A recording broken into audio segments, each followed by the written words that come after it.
Jay here for Stretford, Paddock. This is the Paper Talk. As you can see, I'm not in the studio. I'm not outside Old Trafford. I'm in my kitchen. But don't worry, you can still get involved in the comments and the chat and let us know what you think about all the latest Manchester United news. And let us know as well, if you've got any news, if you're a bit ITK, then give us a heads up if you've just seen Sheikh Jassim down your local cash machine taking some dough out. We'll get straight into it. There's a few stories to go through. We've got some transfer stories and also as well the bid update, because that has just been rumbling on. When does it turn into a saga? This, it feels like it already is a saga, doesn't it, to be honest with you?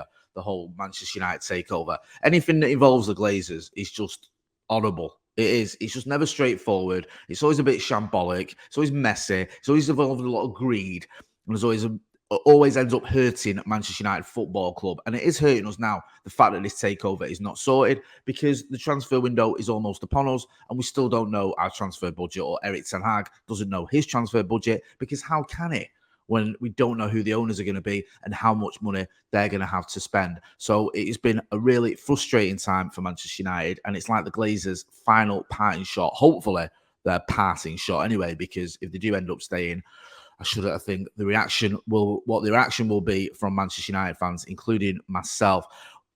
Listen, let's start off. We'll get into the takeover stuff because it's just been so confusing at the minute. We had these reports, didn't we, on Wednesday. What about it's Wednesday today?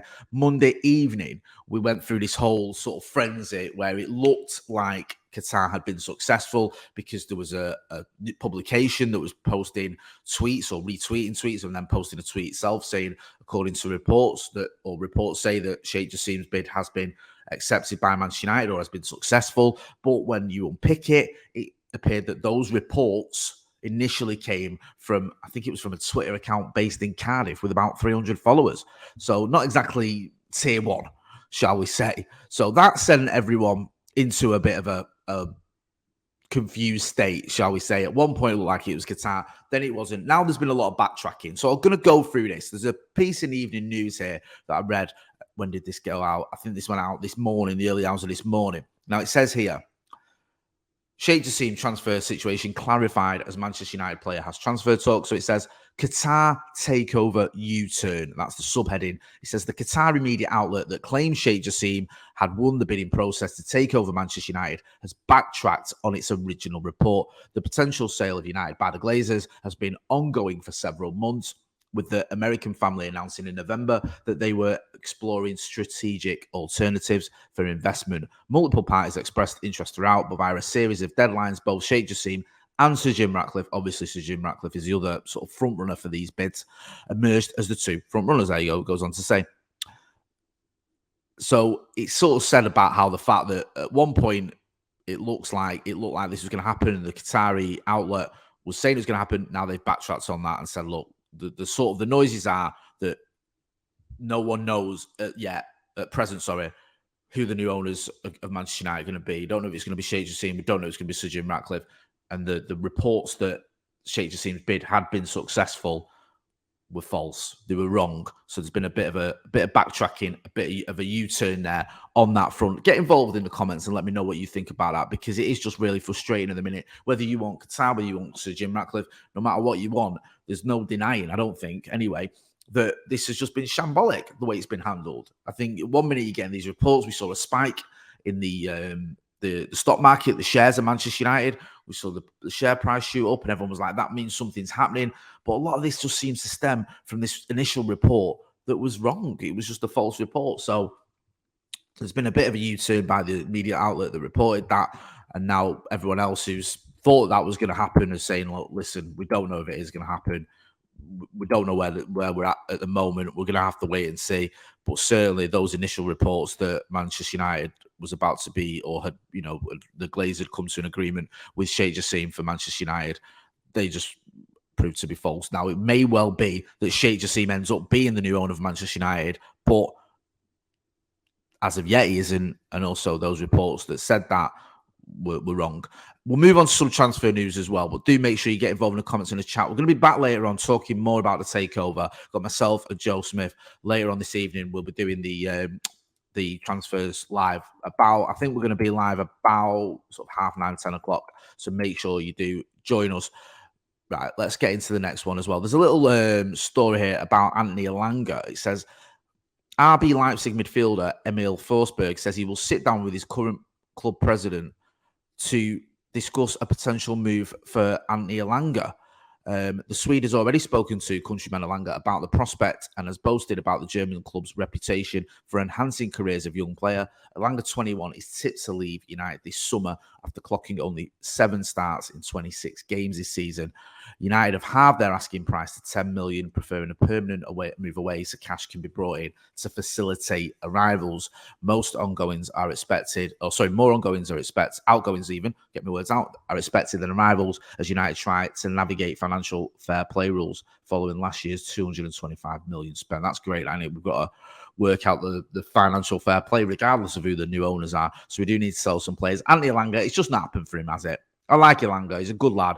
Seems like an honest pro. Gives his all. I do think we wrecked him a bit under the Ralph Rangnick era. I think we played him far too many games, and when he lost a bit of confidence and his form had deserted him, we carried on playing him. And in the cold light of day, it does look a bit odd, to say the least, that he was getting loads of games ahead of Marcus Rashford, for example. I know Marcus Rashford was in a bit of a dip, but the two completely different players. One is a proven goal scorer and a proven Premier League player. The other one, I think the joy was still out, but we kept throwing Elanga in, and I think it was to his detriment. So I hope he gets a move to RB Leipzig and hopefully can get his career going again, because at 21 years old, it's far too soon to write him off. I just feel at Manchester United, I feel he's come to the end of the line, but he'll be one of those where you will wish him well. Talk about Kylian Mbappe. This is in the Evening News. It says Paris Saint-Germain owners have informed Kylian Mbappe of their plan to sell him to Manchester United if Sheikh Jassim bid is successful, according to reports in France. So this is saying that if there's a successful bid by Sheikh Jassim, then the Qatari owners of